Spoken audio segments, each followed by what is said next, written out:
á slíku samstarfi, á frjálsri verslun milli landa og sem frjálsustum samskiptum fólks á milli landa byggist svo hagsæld sem við búum við í dag.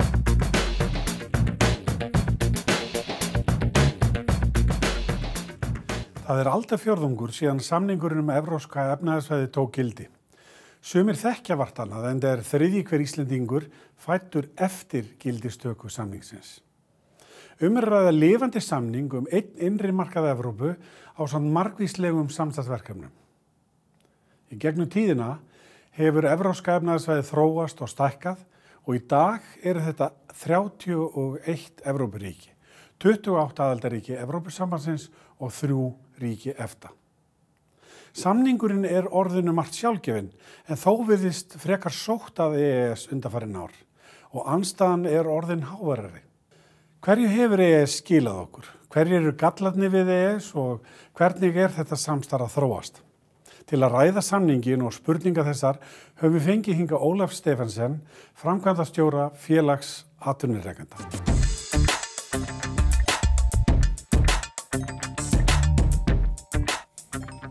Velkomin Ólafur.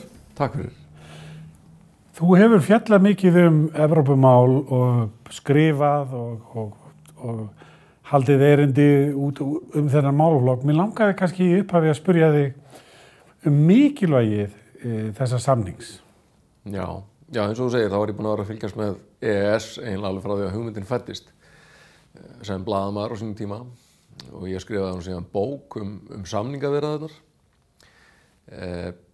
Það sem var kannski stendur eftir þau skrif þegar maður hugsa tilbaka að það áttaði sig enginn á þeim tíma í rauninni á því hversu miklar breytingar myndu fylgja þessum samningi. Menn töluðu mest fríverslun með fisk, síðan töluðu menn líka dálítið áhyggjur af því að Ísland myndi ekki ráða sínum eigin málum og hér myndi allt fyllast af útlendingum og útlendum fyrirtækjum sem yrði slæmt mál. Síðan áhrif samningsins miklu víðtækari. Auðvitað fá íslensk fyrirtæki og íslenskur almenningur með þessu aðgang að 500 milljóna manna markaði. Við flytjum út langflestar okkar útflutningsvörur án tolla, án heilbrigðiseftirlits á landamærum eða nokkurra annarra viðskiptahindrana. Ungt fólk á Íslandi hefur aðgang að þessum 500 milljóna manna markaði til að mennta sig, til að starfa og stofna sín eigin fyrirtæki eins og þau væru innfædd í þessum löndum.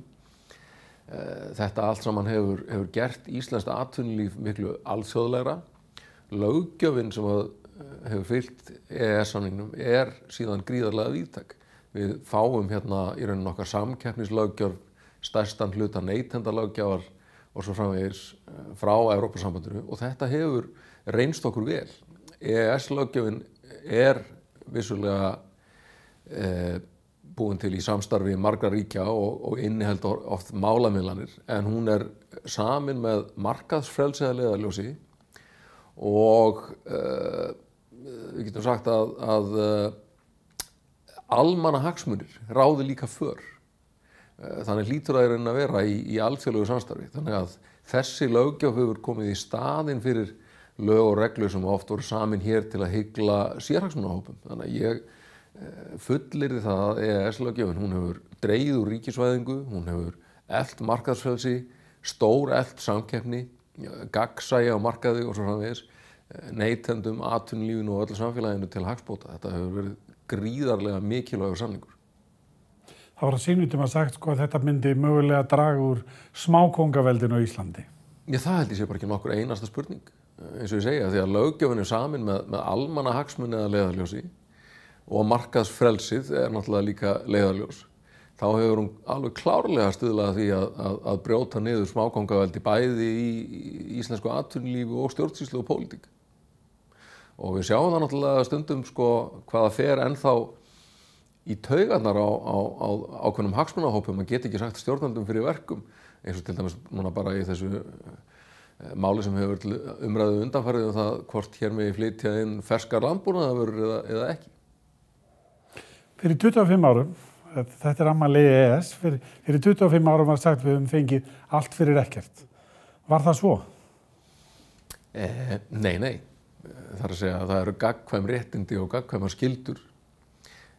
Það blasir nú kannski svolítið við núna í Brexit þegar að Bretarnir eru að reyna að yfirgefa Evrópusambandið en vilja halda áfram að njóta allra þeirra réttinda sem að fylgdu aðildinni án þess að bera skyldunar, að svona samstarf gengur að sjálfsögðu í báðar áttir.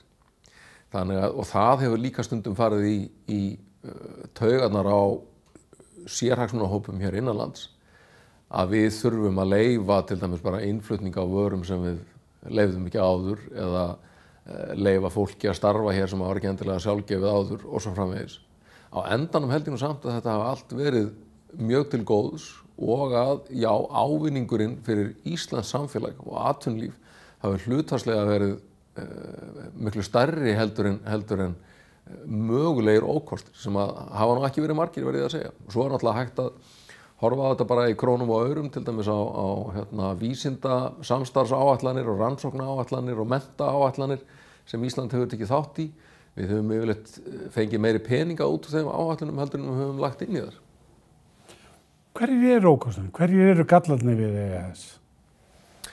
Sko, það er náttúrulega ákveðin galli að hafa ekki nein úrslita áhrif á löggjöf sem við munum síðan þurfa að taka upp. Sumir segja að þetta sé fullveldisskerðing.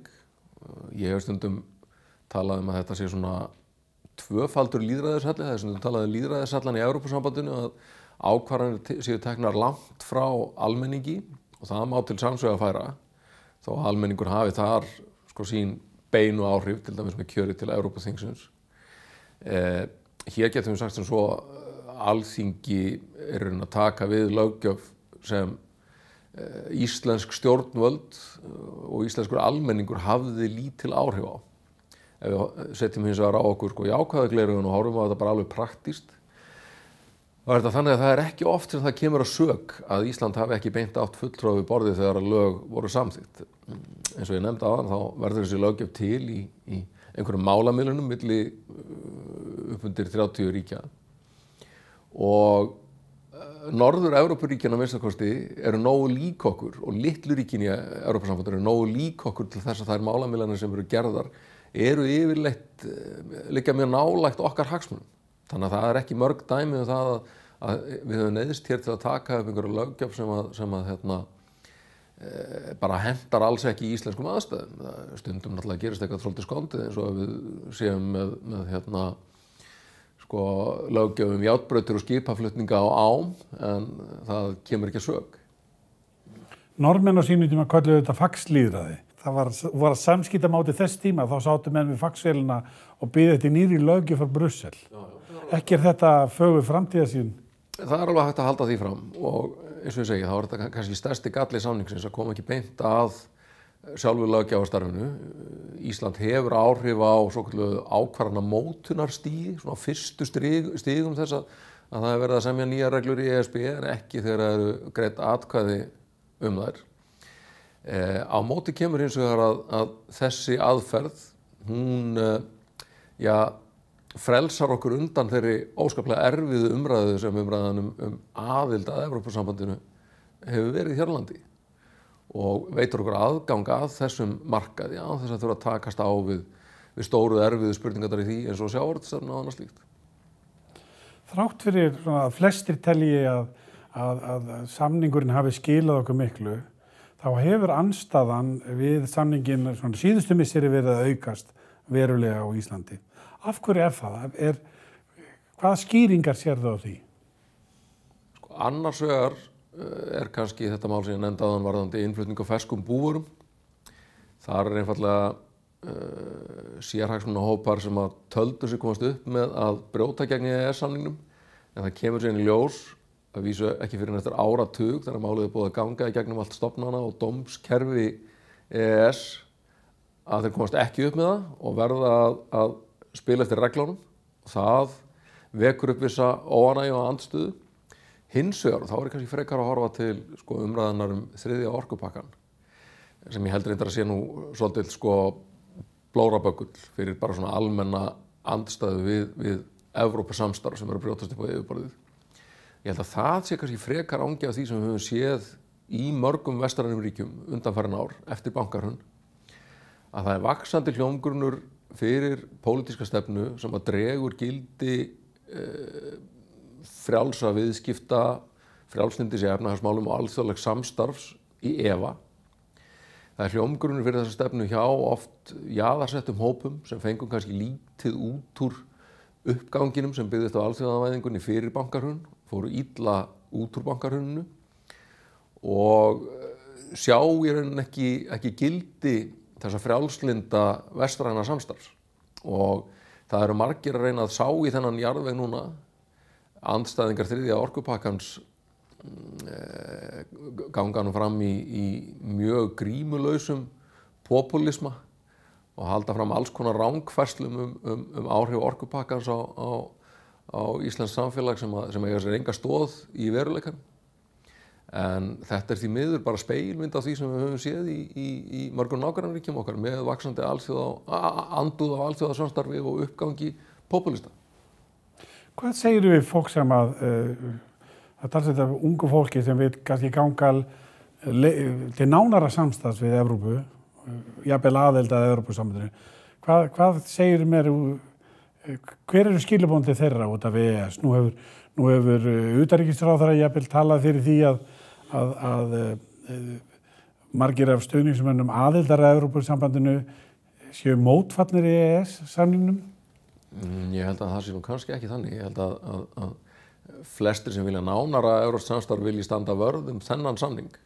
Ég segi við þetta fólk sem að kannski er fætt og eftir að samningurinn var gerður, ekki taka honum sem sjálfgefnum hlut. Muniði að það var engan veginn sjálfsagður hlutur og Ísland næði þetta góðum samningum viðskipti sín og samskipti við þetta stærsta markaðssvæði í heimi. Þið gangi kannski að því sem eðlilegum hlut í dag, en ef Ísland hefði ekki þessi réttindi væri þau miklu verr sett. Þannig að hjálpið okkur sem erum aðeins eldri og munum söguna betur að standa vörð þennan samning. Svo líður tíminn og þá er mögulega grundvöllur fyrir því að taka ákvarðanir eitthvað nánara samstarf við Evrópusambandið. Ég held að sá pólitíski grundvöllur sé ekki til í dag, en hann verður það kannski eftir einhver ár. Hvar verður þetta samstarf eftir 25 ár? Það er nú erfitt að spá fyrir framtíðina. Ég spái því að eftir þetta tímabil erfiðleika og efasemda þá muni nú Evrópusambandið ná vopnum sínum og halda áfram að dýpka samstarfið. Það getur haft áhrif á EES-samstarfið, vonandi til hins betra. Ég sé nú fyrir okkur að við verðum í nánara alþjóðlegu samstarfi, ekki bara við Evrópuríkin heldur ríki víðar heim eftir 25 ár. Á slíku samstarfi, á frjálsri verslun milli landa og sem frjálsustum samskiptum fólks á milli landa byggist svo hagsæld sem við búum við í dag. Og það er líka lykillinn á okkar hagsæld í framtíðinni. Tíminn er búinn. Ólafur, kærar þakkir fyrir komuna. Takk fyrir mig.